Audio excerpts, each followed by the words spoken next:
ன்றது எனக்கு புரியல. பட் இதை சார்ந்து உள்ள என்ன நடந்ததை ஒன்று ஒன்றா நான் சொல்கிறேன், கேட்டு தெரிஞ்சுக்கிங்க.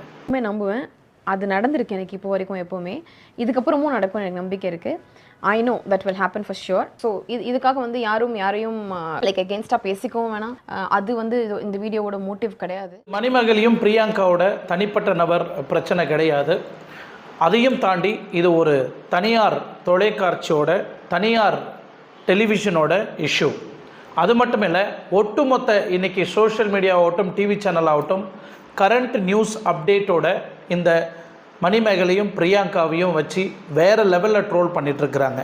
ஏன்னா அந்த அளவுக்கு நியாயம் மணிமேகலை மேலே இருக்கா இல்லை பிரியங்கா மேலே இருக்கா அப்படின்றது உங்களுக்கு எல்லாருக்குமே தெரியும். பிரியங்கா எந்த வகையில் அவங்க ஆங்கரிங் பண்ணுவாங்க, அவங்க நல்லா காமெடியும் பண்ணுவாங்க, நல்லா ஷோ வந்து ஹோஸ்டிங் பண்ணும்போது நல்லா பரபரப்பாக இருக்கும். ஏன்னா